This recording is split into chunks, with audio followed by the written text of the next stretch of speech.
त्रिभुवन थर्रा जाता है एक साधक की उपासना पे। बिल्कुल सच्ची बात हृदय में बैठा लो तो बादशाह बन जाओगे। बिल्कुल नहीं, सिंह का बाना रखकर भेड़िए की चाल मत चलो।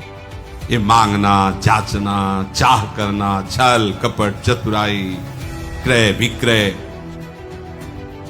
बहुत बड़े धनी के दास हैं। हमारे पास कपड़ा नहीं, हमारे पास व्यवस्था नहीं, हमारे पास ये सब कुछ भी, कभी भी, कहीं भी कुछ भी हो सकता है। जो असंभव है उसको एक क्षण में संभव कर दे। ये छल कपट का जाल, ये कैसे अर्थ आवे, कैसी व्यवस्था, ये सब जब अनन्यता आ जाती तब अनुभव होने लगता है। अटल श्रद्धा विश्वास तब अनुभव होने लगता है। अमीर खुसरो जी एक नियम लिए हुए थे, अपने गुरु के सिवा किसी का स्पर्श न करना। उनको कोई स्पर्श करके चला जाए बात, वो अपनी तरफ से किसी को स्पर्श नहीं करते, केवल गुरु चरणों का स्पर्श। गुरु सेवारत और व्यापारी थे, हीरे जवाहरात के बड़े धनी थे। एक गरीब ब्राह्मण उनके गुरुदेव के पास इस भावना से जाता कि हमारी बेटी का ब्याह है, बाबा सिद्ध हैं, कुछ धन दिलवा देंगे किसी से। बाबा बेटी का ब्याह है, कुछ धन की आकांक्षा है, परसों आना चलो। फिर परसों आए, बाबा आपने कहा था परसों, पादुका ले जा पादुका। अब महात्मा का आदेश, पादुका उठाई। अब संत की पादुका तो सर पे रखी, पर सोच रहा था कि पादुका से क्या होगा, मुझे तो अर्थ चाहिए, भोजन खरीदना है, स्वागत के लिए व्यवस्था करनी है। बाबा ने पादुका दे के फुसला दिया, पर कुछ तो होगा, सिद्ध संत है, अगर पादुका दी कुछ तो होगा। सोचता ही जा रहा था। अमीर खुसरो को गंध आई सदगुरुदेव की, है आसपास सदगुरुदेव का कुछ है। ये देखो गुरुदेव की अनन्यता, मेरे सदगुरुदेव का कुछ है आसपास। बस ऐसे पागलों की तरह देखने तो देखा, एक पादुका रखे आदमी। रुका, कहां से आ रहे हो? बताया मुख संत के गुरुदेव के पास से। ये गुरुदेव की पादुका है? हाँ। कितने हो भाग्य तुम्हें, गुरुदेव ने पादुका दी। मुझे पादुका थोड़ी चाहिए था, मुझे तो धन चाहिए। धन?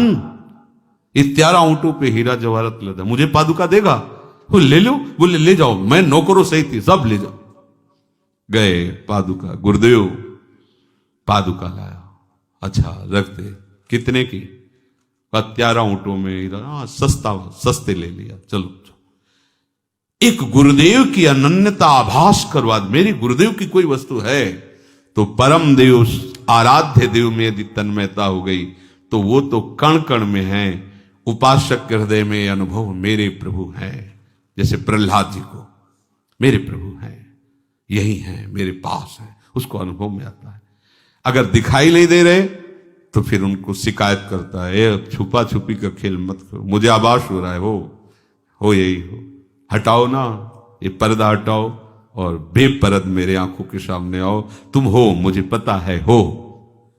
दूसरा, मेरे प्रभु सर्व सामर्थ्यशाली हैं, ये उसको हर क्षण रहता है। इसलिए वो ये मांगना, जांचना, चाह करना, छल कपट, चतुराई, क्रय विक्रय, बहुत बड़े धनी के दास हैं। बहुत, आप जानते नहीं, वेद नहीं जानते तो आप क्या जानोगे। हमारे स्वामी की महिमा को सही पूछो तो स्वामी भी पूर्ण रूप से नहीं जानते हैं। हमारे स्वामी की महिमा अगाध और अनंत है, इसलिए स्वामी भी नहीं जानते हैं। इतनी अपार महिमा उनकी है। ऐसे स्वामी का आप दासत्व स्वीकार करके भजन कर रहे हैं, फिर आप में अगर विषय धन्य, भागवतिक धन्यता अलग चीज है, विषय धन्यता, हमारे पास कपड़ा नहीं, हमारे पास व्यवस्था नहीं, हमारे पास ये सब घटिया बातें उसके हृदय में रहती है, जिसने इस महान प्रभु का दासत्व स्वीकार नहीं किया, केवल नाटक कर रहा है। ऐसे सर्व समर्थ स्वामी का दासत्व, उसको पता है कि प्रभु हमारे सर्व सामर्थ्यशाली, कर तुम अकर तुम अन्यथा कर तुम, कुछ भी, कभी भी, कहीं भी, कुछ भी हो सकता है। जो असंभव है उसको एक क्षण में संभव कर दे। मेरा स्वामी ऐसा है। इससे क्या होगा? अन्य भरोसा, अन्य आशा, अन्य बल, एक सेकंड में खत्म। क्योंकि जान गया ना, सर्व सामर्थ्यशाली मेरा प्रीतम है, उसके गर्भ में वो घूमता रहता है। उसी बाहरी आश्रय, भरोसा, आशा, ये छल कपट का जाल, ये कैसे अर्थ आवे, कैसी व्यवस्था, यही सब आप अच्छे से समझो। जब एक उपासक अपनी सच्ची उपासना में लगता है तो देवराज इंद्र घबरा जाते हैं, त्रिभुवन थर्रा जाता है एक साधक की उपासना पे। फिर आप इतने साधक उपासना कर रहे हो, आपको सोचना पड़े भोग के लिए, आपको सोचना पड़े व्यवस्था के लिए, तो आप कहां हो? सोचो आप कहां हो? एक तपस्वी, एक उपासना में रत उपासक जब हिल जाता है त्रिभुवन, आप हो क्या? आप हरि के दास हो, महामहिम त्रिभुवन पति, अखिल ब्रह्मांडों के मायाधीश के सेवक हो। तुम समझते क्या हो? घटिया बात नहीं रहनी चाहिए। नहीं, बिल्कुल सच्ची बात हृदय में बैठा लो तो बादशाह बन जाओगे। बिल्कुल नहीं, सिंह का बाना रखकर भेड़िए की चाल मत चलो। नहीं, बिल्कुल नहीं। प्राण निकल जाए, स्वामी के दासत्व पर फर्क नहीं पड़ना चाहिए। आप किनके दास हो? विषय दास हो, ईश्वर्य दास हो या हरिदास हो?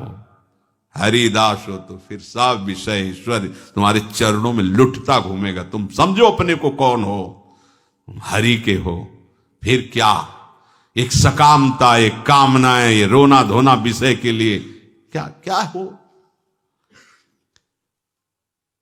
अपने प्रभु की सर्व सामर्थ्यता का उसे ज्ञान हो जाता है, मेरे मालिक कैसे है।